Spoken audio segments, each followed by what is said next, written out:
I just think a lot of people are trying to achieve success and use fame or money as makeup for a situation that they're just not happy about. Like, you have to figure out how to make your day in and day out happy. Like, otherwise you're gonna be impatient and try to be out of it as quickly as possible to buy those things.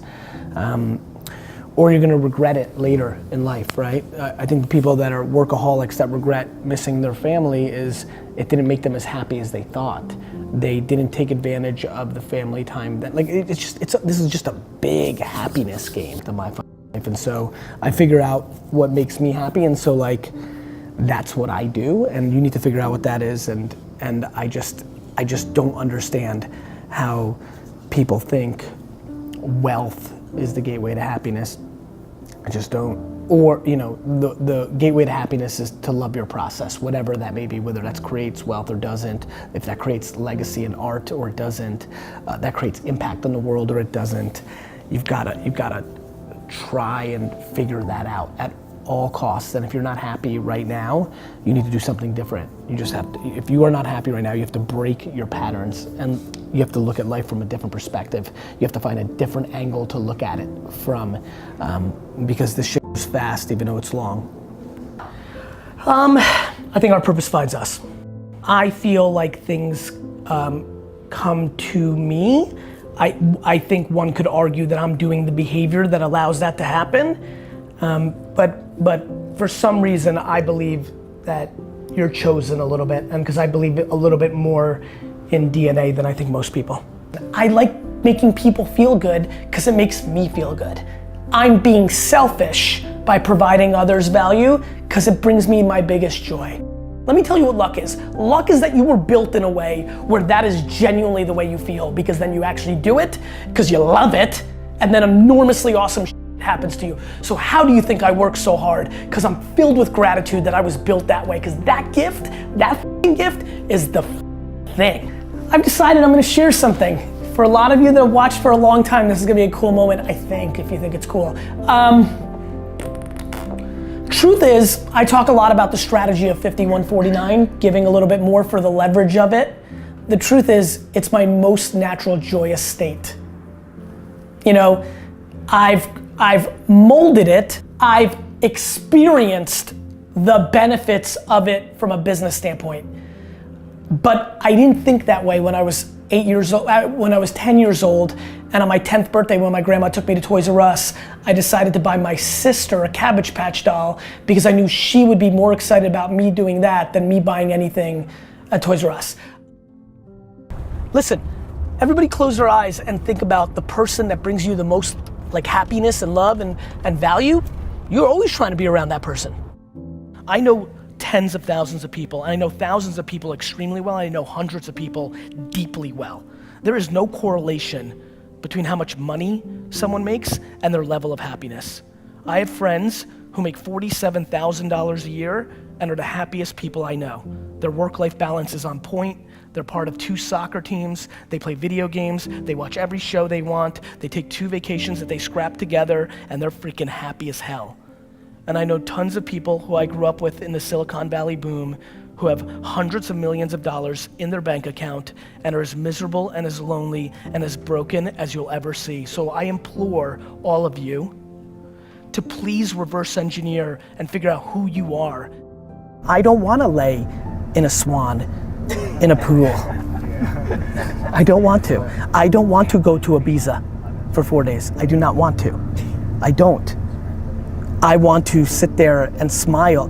I'm literally the reverse human. People go in their feeds and they have FOMO because everybody's in Ibiza and swans. Yeah. I'm smiling because I'm like, you're in Ibiza, big. And like, to me, the game matters. And by the way, somebody may be looking and being like, Gary looks like 4 a.m., 6 flights in Asia, and I'm sitting here in Ibiza. And for her or him, that's winning, and that's great. Yeah. Figure out what your winning is. My winning is different than a lot of people's. I don't get envy, I get excited, I get competitive, I enjoy it, I enjoy my thing. What's your thing that makes you the happiest? I actually believe the statement I'm about to make. I think that I love the journey and the game of entrepreneurship so much that I have subconsciously sabotaged my financial upside to make sure I can play this a little longer because I fear if the numbers keep getting too big, eventually it will take the fun out of it. When you are lucky enough, like I am, to actually do something that you love so much, do something that puts pressure against the one thing you care about besides it, which is the time I spend with my family. My family is my whole life. And being this and doing this is the only thing that cuts into that. I couldn't breathe if I wasn't an entrepreneur. I didn't breathe when I wasn't an entrepreneur. That's the reason I got D's and F's in school, because I just couldn't be me. And I'm not capable of that. Fun's a great gateway to, fun is the precursor to ridiculous amount of work, which then gets you there. Yeah. Because it's fun, you're willing to work your face off. Right. And working your face off is actually the gateway. It's not the fun. The fun is the doorway that gets you to put in the work that gets you the results. Be binary about your decisions. Let me tell you what I mean by that. Don't overthink jumping into your first job and then quit it the next day if it doesn't feel right. It's not a end all be all if the first one's not right. I know. That's the biggest thing. Nobody's gonna give a f if you've got 4 companies on your resume in the first 2 years. No place you wanna end up. Yeah. I'm not scared because I know I can handle anything. That's awesome. You know, and I know I can handle anything because I'm grateful for everything I've got, and I never envy and want anything else. I'm an optimist. Like, if something bad happens tomorrow, I would default into thinking, well, I'm so grateful that I've had it for this long. Yeah. Instead of like, why did it go away? Do you love your process? Like, are you enjoying it? Like, is this fun? I'm sure he's a lovely dude. Is this fun that you're filming this? Or are you doing it because you think it's gonna get you to the next level of success? So I think what you need to think about is a very big reason acting probably worked out was you both thought it could bring you something you were looking for from a level of attention and success and fame and dollars, but you also liked it.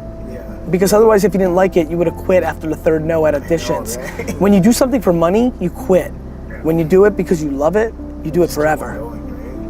I think right now, we live in a world that has so much data that people are living towards the numbers. How many likes, how many followers, how much capital I've raised. It becomes a numbers race, and it usually leads to bad behavior, because when you're chasing a number that people can see, you often take shortcuts.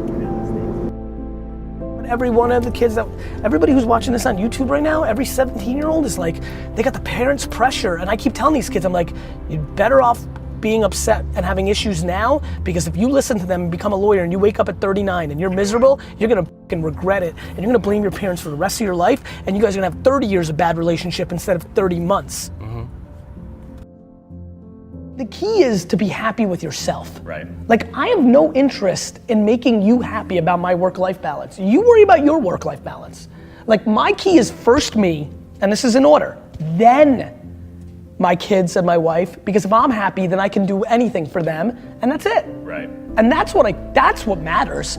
And if this feels good for now, then great. But I'm happy for me, and I want people to be happy for them, and if that means 9 to 5, and if that means $49,000 a year in income, and you're happy as hell, well then you've won.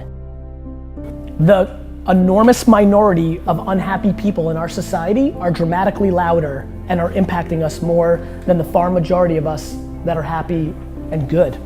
There's only so much I can do about being happy and documenting my happy journey. I'm trying to pressure the other people that are happy to talk about it too. I just think we're in a very awkward time. I think it's rubbernecking, and it's just the way it is, right? Like, we pay more attention to the negative than the positive. It's just how I feel about the world. Like, I think human beings are the most underrated thing of all time. You know what I mean? I do. We are strong as shit. We're really f***ing strong. We're just being sold that we're not, because there's a lot of money in telling us that we're not pretty enough, thin enough, smart enough, good enough. Fuck that. I want to tell you, you're the fucking best. Go do shit.